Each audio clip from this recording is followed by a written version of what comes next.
Alaska After Dark, internet radio for Nightkind.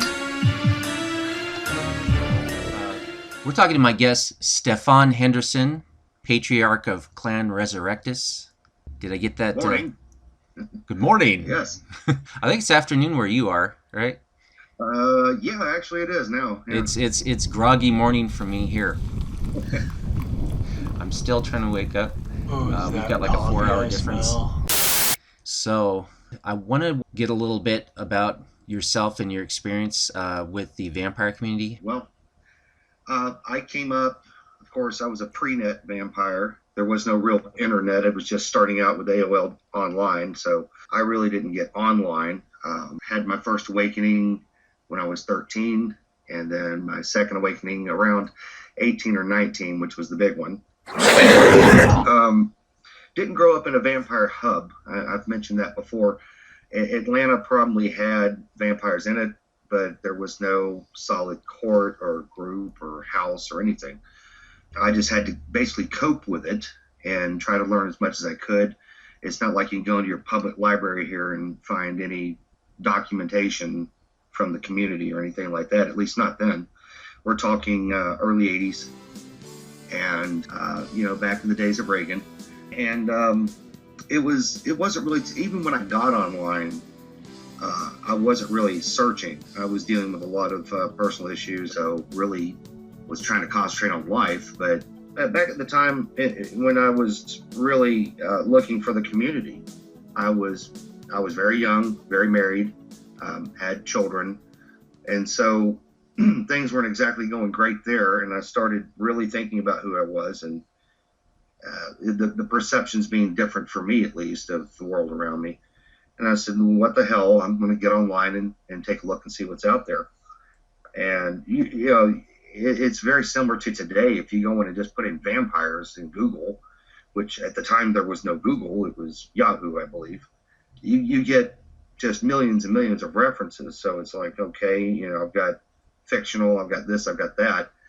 And then I came across a site called Sanguinarius and went through the process and joined up to the site, the days of the old boards, which were fantastic, really, and started learning. The first thing I did is go into I guess you could say, the introduction room and started reading. I didn't want to ask the same questions to everybody that's been asked over and over again, because I know how tedious that can be when you've got someone new in the community. So I started reading and learning, and everything was lining up, and I'm like, okay, this makes more sense now. And then I started posting and getting to know people, and I got to know Sanji very well, and up to the point that she made me a moderator and then a global moderator of the site, which is kind of like her right hand.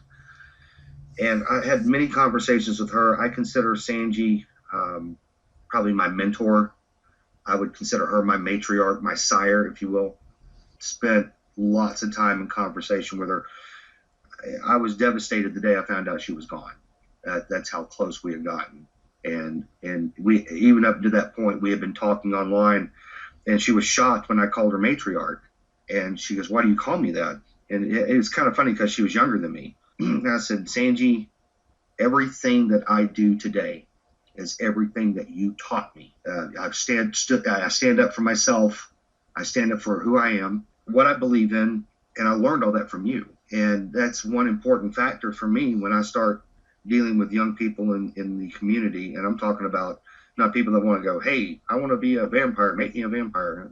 I'm talking about people that have come in, they have an idea of who they are and realize the gravity of it. What I tell them, what I teach them is going to stick, just like you would with a child. And learning so much from Sanji, it made me strike out a little bit more. I realized at that point that I was finding people nearby now, because there were people online that were in proximity. And we got together. We had our own little gathering, I suppose. And we discussed it. Should we have a house here? Now, keep in mind, this is before we knew anything about the origins of the VC, of the houses up in New York, Gotham, and so forth. And we put together this house. And I said, okay, these are a bunch of younger people.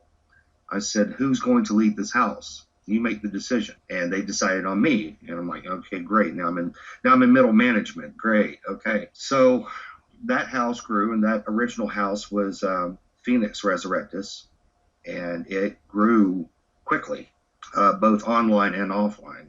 I was kind of shocked, and it just kind of grew from there. Not too long after that, I got remarried and went down to Savannah, where Madam X was. And I'd known Madam X from the boards and talking in general.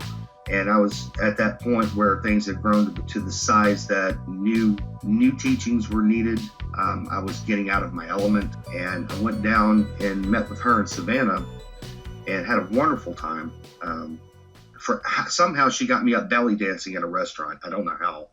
What? And yeah, it was an Indian cuisine restaurant, which I'd never had, so that was a new experience. And a good friend of hers was a belly dancer there, and they got me up. Oh, okay. Yeah, belly dancing. Any video of that? No. This is before phones could do that. Well, somebody's got a cam somewhere, right? Was it still VHS at the time? Y'all don't get to see my fat ass doing that now. But it's been a very positive experience. You know, as Sanji kind of went on with her life, and I got more involved with the Eldership, with Madam X and others, I learned a whole new world. And she is a close friend to me, and she's taught me a lot. And she's had to reprimand me a few times, which I expect. You should be reprimanded if you're out of line. And so these are some of the experiences that I've been through, meeting with people in Alabama back in the day, and just learning how things were in the community as I perceive, not from someone else's perception. I had a tendency to get in my car and go meet with people rather than talk with them online, which I think is important. Face-to-face is extremely important. Yeah, I can agree with that. They started the meetups. I think it was when Murticus still had that Twilight meetup before Twilight became a bad word. Yeah. I was attempting to do that, but then I ended up flying to New Orleans for what was supposedly the last Endless Night event in New Orleans. Supposed, yes. Yeah, big supposed. And just meeting people in person was a far greater experience than just chatting online. Exactly. It was very important, but for me, I'm like almost 2 continents away. And it would be great to have that ease where I could just drive. Oh, I'm just going to drive up here. I'd probably do that more so, just like you were describing. 2 questions. What year would you say it was that you got on the boards? Mid-90s? Yeah, it was the early 90s. I would say it was somewhere around 94. It was all around that time frame. I seem to remember both my children had been born, so 94, 95, somewhere in that time frame. And, well, the other question I had was, why did you have the name for your house Phoenix Resurrectus? Because it kind of gives me the impression that there was a house prior, but then it rose up again. The concept, I think, is caused by the time we got around to actually forming a house. I had had plenty of time to see what was going on in the VC at the time. We're talking a lot of extreme infighting. It was very sad. I went from board to board, and there was a lot of infighting, a lot of backstabbing, and it seemed that we had just kind of lost our way of who and what we were and how we should interact. The Phoenix representing, of course, rising from one's own ash, and Resurrectus, of course, being more of a Latin derivative of resurrection, to start bringing the concept of this is really how we should be interacting. We need to rise up. And I was familiar with the old ways at the time, and we had gotten so far away from that. And I knew that bringing the old ways as they were into this newer generation wasn't going to work, at least not in the way that we would like it to. So to try to resurrect that spirit of mutual respect and etiquettes, it was very clear to me that we had gotten away from that. So in naming the house, we went with Phoenix Resurrectus to represent it's time for us to rise up and show who we really are and stop all this nonsense. When you bring things down, like Marcus Aurelius said, when you look at a thing, you have to ask yourself, what is it? What is its purpose? How does it operate? In other words, you can't look at the whole machine necessarily and understand its operation. You have to understand what it does. And so the concept behind Phoenix Resurrectus was we need to start re-examining who we are and what we should be doing and how we should be acting. Because even then, gods know that we had a lot of people that misrepresented us back in the day, and that has not changed. Where did Clan Resurrectus come from? Was there is there still a House Phoenix Resurrectus or Resurrectus somewhere? Not as such. Clan, I had taken a hiatus when the house was kind of at its height. I had leadership in place, and I took a hiatus for the better part of 7 years, I guess. And the house continued on for quite some time.